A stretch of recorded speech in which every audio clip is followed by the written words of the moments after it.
everybody? Welcome to another edition of Fast and Tierious, where we explore the journeys of HubSpot Solutions Partners that have run the race and won. Today, I'm joined by the CEO and founder of Peddle.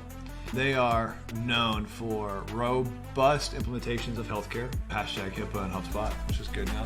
It's happening. But also being like instant communication with customers throughout. And I'm going to say, most importantly, what they're known for is being one of the first people, one of the finalists for the 10K Super competition in 23. Woo woo! What up? Welcome to the show, Italo. How are you, man?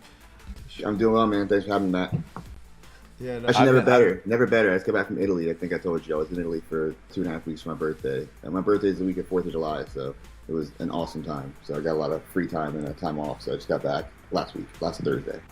2.5 weeks off, running a service company, sell time to people. Like, I just feel like that's all. Congrats, like, way to go. Yeah, I feel like I finally made it. I finally take some time off. Exactly. Dude, that's like a big deal. So there's one stuff I want to get into. So you didn't start life and say, I'm going to make a HubSpot Solutions Partner. What led you to HubSpot at the beginning? Like, how did you find out about HubSpot? What were you doing before it? And we'll start there.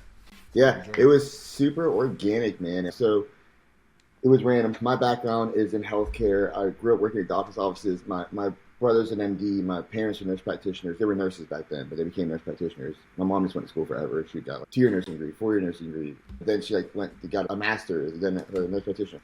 She went to school till she was 60. She just loved it. So we're big on academics and big on medicine. And so in my family, I went the business route because I love business, and I did medical practice management.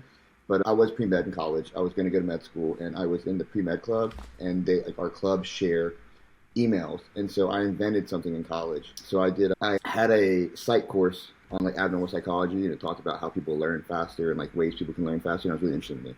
And there's a bunch of conditions that help people learn faster. Like grapheme is like a type of synesthesia where people add colors to like words and letters, and it helps them memorize things better. So like the more senses you add, like sight, hearing, smell, the better you can memorize things. That's like why you can memorize a jingle, but you can't memorize your phone number, but you can memorize a jingle. If I'm like $5, foot long, you're gonna say it. You know what it is. And so that's why these things work in jingle. And I was a musician in college, so I was trying to gig on the weekends, and I didn't have time. I was pre-med, and I was trying to learn songs really fast to go play at clubs. Nightclubs I was too young to even be in at the time. I was like 18, 19. My band was like 25, so they had more free time, and I had to like learn songs really fast. So I took what I learned in school and made a product for guitar strings. So I put colors on guitar strings.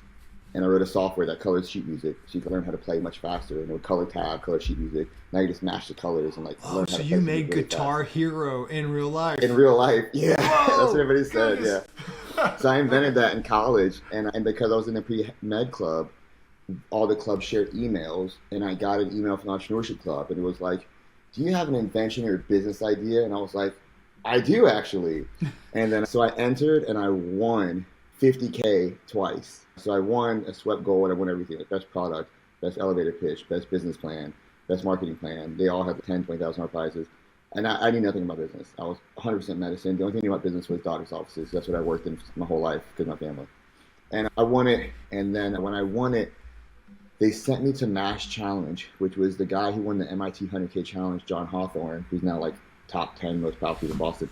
John Hawthorne made MassChallenge. He won the MIT 100K challenge to do like this non-profit incubator to give startups $1 million of donated money. And so like Google Ventures backed it, Blackstone, like everyone was there. Every VC firm was there. And if you made it there, the top 100 startups globally from around the world got in. And then the top 20 got to live there and stay with the office space and get coached by all these .com millionaires and software people. And so I made it. And so we got some money, we got funded, and we went there. And I lived in Boston for a year. And HubSpot sponsored my office. So I got to use it for free the first time. Italo, how did I know any of this about you at all? It's like totally, I haven't like heard of any of this stuff. Okay. Yeah. It was a long time ago. I'm 36 now. I just turned 36 last month. And I think I was 20 at the time. I wasn't even 21. I couldn't even drink. Had an office in Boston, had an office in Raleigh. I'd fly back and forth every weekend. We got funded. I went up there. Steve Case was like our keynote speaker from AOL, which is super cool. Got to meet him, super young, got to talk to him for a while. I had really cool mentors. Carl Bittner, he did 170 systems. They sold to Kofax. It was like the precursor to QuickBooks for enterprise accounting. So he knew like everybody. Like he knew like Steve Jobs, Bill Gates, every enterprise company needed software for accounting. He knew them all, and that was like my mentor. And because he played in a jazz band at MIT, so like he was like into music, so he picked me up as like my mentor. And so he knew everybody. He ended up becoming the chief mentorship officer of MassChallenge. He was so well connected. So that was my main mentor. We had Bill Warner, the guy who did Tech, which people know about Pro Tools, is like the people make beats on. But whenever he did it, originally it wasn't for making beats. It was like for mixing sound for movies. So he like had an Oscar. So casually, he was coach.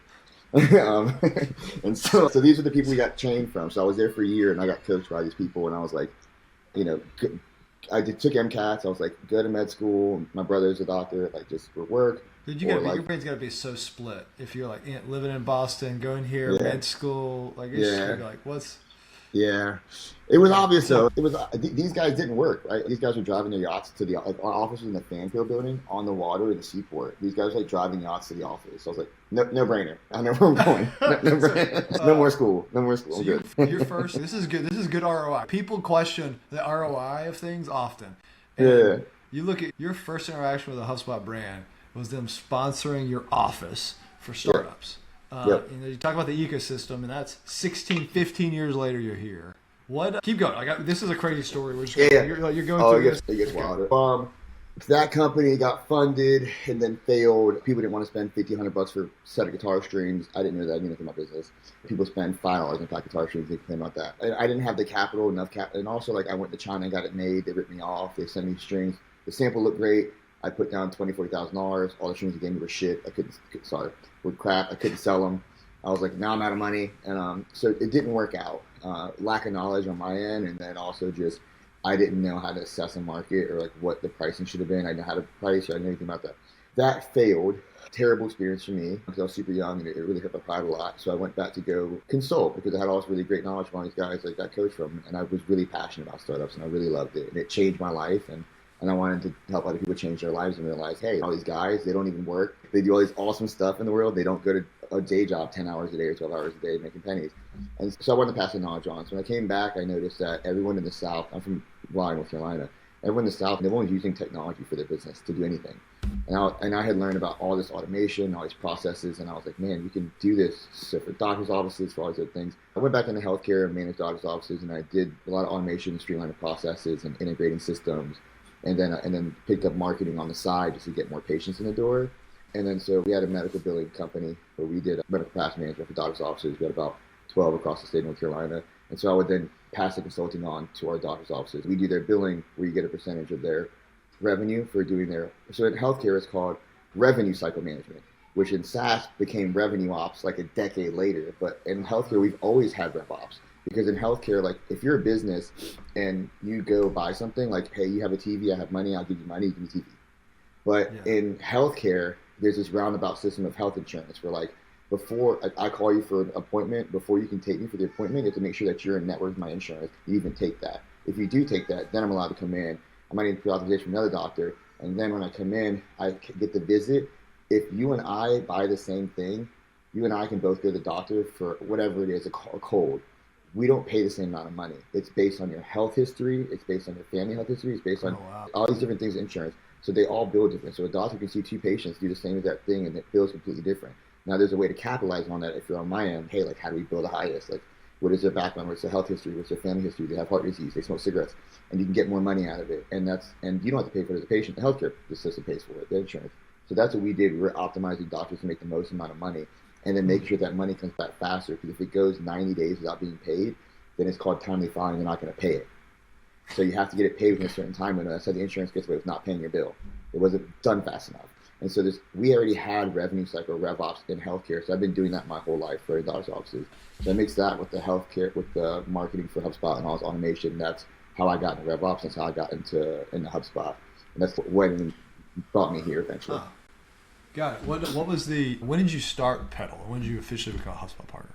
So I actually had a different agency before this where I had a business partner. And so I want to say, I did that from my 20s all the way until 30. And then I think maybe during COVID, I started a bunch of COVID testing sites and I used HubSpot again to do that. and do Google ads and bring people to COVID testing sites. And I made a ton of money doing that, enough to like start an agency or break off and not have to be partners with the doctor's office thing anymore. So I was able to build my own agency from there. So I had a different HubSpot agency with a business partner, and I think that was 2020. And then that was the first time I did it. So I did that, got that to platinum, and then my partner and I split, and I started Peddle a year and a half ago and got to platinum again. So it's my second HubSpot agency. So I've been doing this since 2020 as a HubSpot agency, just 2 different ones. Now I'm alone. I'm a solo founder now. Before I had a business partner. I'm not a solo founder. I have Parker, who's a co-founder with me, but he works for me at my other HubSpot agency as well. He's worked with me for a long time. Lots of learning. So we're going to a little bit this. I'm just like start a few businesses in a lot of different sectors. Same sector, but just different types of businesses. But you've hired people, you've fired people, you've done payroll, you've done partners, you've not done partners, you've taken money, you've not taken money, you've done it. Yeah.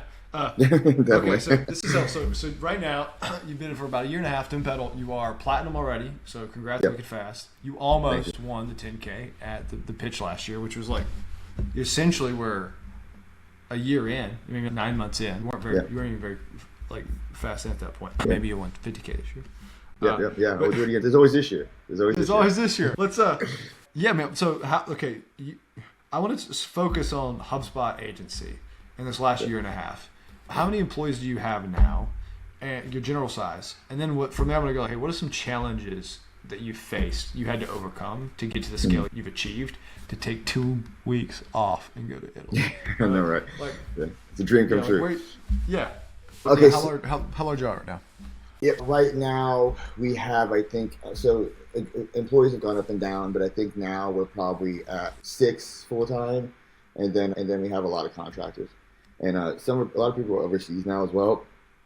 The global workforce thing was a big deal for me because like one of the things I wanted to do when I started this agency, and my goal with this agency was never to become super, super wealthy. My goal was to like give the opportunity that was given to me to other people. And half of that is like learning really cool stuff, which is why I like HubSpot, because I wanted to reverse engineer my success. Hey, like I want to do software and I want to do marketing and I want to do automation and be in tech. And I learned a lot of that through working with HubSpot and like their courses and how they do it and just taking them like as a lead, like how they build community, how they do all those things. And so I wanted to pass that knowledge on to other people, like where it starts at HubSpot and automation, and then you can have any business idea and use these same tactics to build any business you want to do. And so we've had a slower growth because we really want to put the time into people. So I think we have 12 people total and maybe 6 full time. And maybe then we have a couple contractors that we just always bring on for like small like dev projects and like that come and go. Yeah. Which gets into these questions is, okay, so you're about, let's call it, you have 6 full time, another 6 and another like a swag of another 10 people. So let's call it 10 plus person agency. What are the 3 obstacles that you've had to face, you've had to overcome, and how have you solved them to get where you're at today? Yeah. The first big, I think, glaring one is getting out of the middle of everything. Like where I'm still doing like sales, but I'm not in the middle of all the projects anymore. And I think that's what they would make me be able to vacation, things like that. So passing on our culture to other people, I think is a big thing. Like everyone kind of handles, but has different expectations. So communicating the expectations. And I think I came to you for that actually about a year ago. When I was like, hey, how did you guys scale this and what really matters? And I think something I remember from Peter Drucker is like, he says there's a quote. I forget what culture eats strategy for breakfast. Strategy. Culture eats strategy for breakfast. And so it was hard for me to instill the culture. Like I thought maybe just by leading or just by doing it, people would pick it up, but it's not enough. We need to document it. We need to have a few meetings on it. We need to have it like constantly reinforced. It can't be done one and done. It needs to be done. It needs to be reinforced. So I think that was the big thing, is instilling like our values in people, so that way people treated clients the way that I wanted clients to be treated, and I try to treat clients the way that I want to be treated. One of those things is response time, which I think is our biggest thing. Hey, let them know that you heard them. Don't leave them on red. Don't leave them hanging. This is their business. A lot of them small businesses, how they feed their family. Like they don't want to be guessing or scared that something's not going to work out or they're going to lose money. It's very personal. So that was probably the biggest thing. Yeah. I think the second thing is the sales aspect. I think we could probably grow really fast if we wanted to, and I've been wary to do that because I don't want to lose the quality of service. And we're torn between selling more HubSpot as a HubSpot partner if you want to help HubSpot because they've helped us so much, or giving really good service because it takes time to hire and onboard and train people to deliver the service that we expect. And what we do is very technical. A lot of people do really simple implementation onboarding. That's not us. We do really technical, really in the weeds work, and it's hard to scale that. It does take time. And again, we didn't do this to be rich. If we did this to be rich, we would have just done the easy part. So I think Siri's going off in my ear.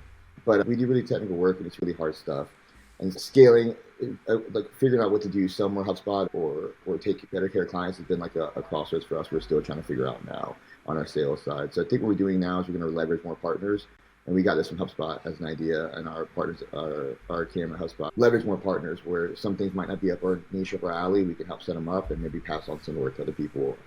We've been very fortunate to have really good lead gen. There's no shortage of leads for us. It's just a matter of what we can and can't take our capacity. That's a good problem. It's a good problem to have. It's a great problem. I'm not complaining. What I've heard so far, number one is, gosh, I forgot. What was number one? The first one is the culture and culture. Service. Number one is it's really how do I reproduce humans that believe the same things, like they act the same way. And sometimes the service is like it's just difficult to say, hey, I need you to talk this way, respond this way, and this quickly. And that's what we've talked about is create operating principles that are just minimum expectations. And it's okay if you don't believe them. You just won't work here. And so you got to have those conversations. And if you don't have them, it'll be hard. Number two is, and I heard you say you're actually leaning into your niche. It's like, hey, instead of just selling HubSpot, Ops Hub, and CMS Hub, because you could, let's not sell that and give this to other partners that we know can service that perhaps better than whatever our niche is. Exactly. 100%. And then, so scaling people, niching down. What's number three? I think just hiring and onboarding, which is like the same thing as number one. It's not as much as service as much as is like this hidden part of the RevOps circle, right? It's like there's a RevOps flywheel. Bring the leads in. We're like, cool, got that. And they say, okay, close the leads and give awesome service. Cool, we got that. But then we need to hire more people to service more leads. There's just a hidden part of this flywheel. Yeah. It's like it's hiring, training people. Because they're not going to stay forever, and that's fine. Some people are going to come here temporarily, and they're going to go be Mats and start their own businesses and be super successful. Oh, cool, I know that guy's awesome. He started his own software company. He's amazing. He doesn't work anymore. And that's fine, too. It's not all, they quit, they didn't work out. That's great, too. And we want more of that. But we have to be prepared for that and hire and train the systems. So there's this revolving door that brings in the team to keep the flywheel going. And that's where our stops have been. Yeah, service companies are fun and very difficult, and they're different than software. Having done both, like you've done both software. Yeah. Software is really difficult to get started and get to critical mass. Yeah. It's just really difficult, and you'll die from 0 to 1. You don't die 0 to 1 in a service company. You can get to 0 to 1. Where you die for service company is you die slow deaths of not being able to serve because you've oversold yourself. So there's just not supply and demand. And then when service companies get large, it's because they have figured out that what you said, number three, hiring people and then training methodologies. Yeah. So you can just get really good at that. How have you solved that? Like, how are you thinking about solving that? Yeah, so I think, to be honest with you, and just to be 100% transparent, with the first one, we came to you guys because we were like, hey, like who's done this at the highest level that has done it in a way that we would do it, right? And again, like revenue operations for me came from revenue cycle manager for healthcare, so it's RevOps is a native language to me in SaaS, right? It was easy for me to transition, and so I was like, who's done this at a high level? And I was like, okay, RevPart has. So I came to you for the advice on the culture aspect, and a lot of that wasn't what I would have expected. Like I would have never thought I need to teach someone how to hold a meeting. Here's how you open the meeting. Here's how you take notes for the meeting. Here's how you follow up after the meeting. I would have never thought in a million years how to tell anybody that, but you do, and that's really just on me. I just oversight, I didn't know, but now it's amazing, and so that's what I did for the first part. And then I think that through that conversation with you is when I realized, man, a tool like Super is what's really going to help me with the onboarding and training aspect, which I've been talking about for a while now. Is hey, like I need these processes and like some kind of content management system that is where my team lives, because it's getting to be too much in too many places. And so we've thought about solving that with Super. So since in January, we started documenting these processes, do one step at a time. And then we got far enough down to where we have a lot of it done.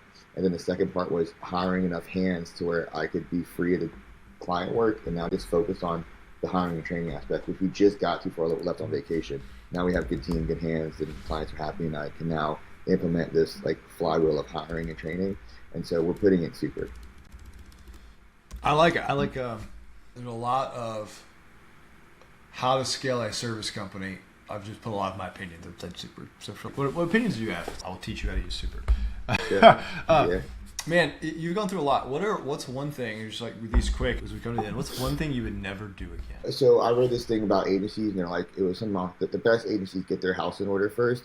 So I'm a very lean startup guy. And the reason why I am a lean startup guy is because my first business failed. And I was like, what went wrong? And it took 5 years to figure out like what went wrong. And I consulted for other companies to figure out what they did right. So I put this formula together of like how to not fail, right? Or if you're going to fail, how to fail fast without taking losses. And so lean startup is very like, if anybody doesn't know, it's very like hypothesis, interview people who are going to buy. If they have the pain point, they spent their own money trying to fix the problem, that's a customer. If they say they have the problem, but they never spend any money on it, and haven't really tried to solve it actually, not a customer, they're just talking. But if you have somebody, if you have a pain point hypothesis, somebody's like, yo, I've been trying to solve that, I spent $2,000 doing it, I hacked the solution together, it still doesn't work perfectly, that's a customer. That's who you need, that's who you need here. And so that's how I reverse engineered our success in HubSpot, is finding our niche and our people. And so I did that, and I got the sales in, but then it's just me wearing a million hats, doing a million things. And I really should have taken the time to like document the processes as I went, and I didn't. I just focused on the revenue, being a RevOps guy. I was like, how do I bring in the revenue, know what's going to happen, make it predictable, and then what's coming in, we'll handle the rest of the stuff later. So I would never do that again. I would definitely make sure that I moved a little slower on the revenue and lead gen, and put more time in documentation. Because I'd like back document a lot of stuff, and it was really painful. And then I had to like take a look at some of these things that I thought were good and really need to cut them out because they didn't really make any sense. They went poor. And so I think I would be more 50-50 on the document as you go, instead of just bringing the money, and the money will fix all the problems later, because it doesn't. You just have more problems, they compound. Yeah. We used to talk a lot about super in the flow delivery, and like document as you go, and it's just difficult to do. What's something? But it saves you time in the long run. You said never do again is not document. What? And you said this, and it's the same question. Just, do you have anything else? What would you do earlier? What would you never do again is I would never start a company without documenting some stuff earlier. What would you have done? What I do earlier, I think I would find more senior people earlier. I think because the first time I had a business partner, the second time I just a lot of the staff came with me, so there's just me as a senior person in the staff, and I think there's something to having a business partner, and I've now found more senior people that I want to give equity to that are great. But I think one cheat code early on in the game is find a partner or two, find some real co-founders who have strengths that complement yours, and so it's not a lone game. It's just more fun with friends. I have other businesses, and I have business partners there. And guess what? I don't operate them, and they do fine. You know what I mean? It's find a business partner, man. And not they have to operate them all, but when there's multiple of you with the oversight, and then you guys hire middle management, it's not just you checking out things. You're not the bottom. So I think the cheat code is really fine. And there's this book by Felix Dennis. It's like How to Get Rich. He's the guy who made Maxim magazine, and that's one of his things too. And I read, I was like, oh, he's so right. He's get a business partner, get someone young who has energy, get a business partner like you who's passionate, and two is definitely better than one. I think people have this mindset of, and this is everything in life, I think people have this mindset of scarcity. There's no scarcity, there's plenty for everybody. You'll definitely, the 1 + 1 should make 11, right? That's how it usually works out to have a good co-founder. Yeah, there's a lot of advice on picking co-founders, so a whole separate podcast, but I've never built anything alone. Like when I did RP, I had Brendan, and when I've done Super, it's been Steve, and I don't think I could do it by myself. I have a lot of respect, but at the same time, I've been able to move a wicked fast because of the business. Yeah. Opposite, yeah. I've done 2 alone. The second one I got a partner for eventually, and worked out way better when I got a partner. And they both moved incredibly slow. Super slow. If people want to talk to you after this, what's the best way to get hit me on LinkedIn, Italo on LinkedIn, Italo Leva. And then, LinkedIn, or check out our website, peddling.io. And Italo knows if you actually are his friend is if you say Italo, or you actually pronounce the Italian way. That's what it is. Right. So if you prospect and you make a fake and you get on a call and you don't put his number and you said you listen to this, he knows you lied. Yeah, exactly. Okay, everybody. Italo, appreciate you coming. Thank you for sharing your wisdom, man. Yeah, man. Thanks for having me, Matt. Good to see you, brother. Okay. Cheers. Stay awesome. Keep doing it big. Adios. All right.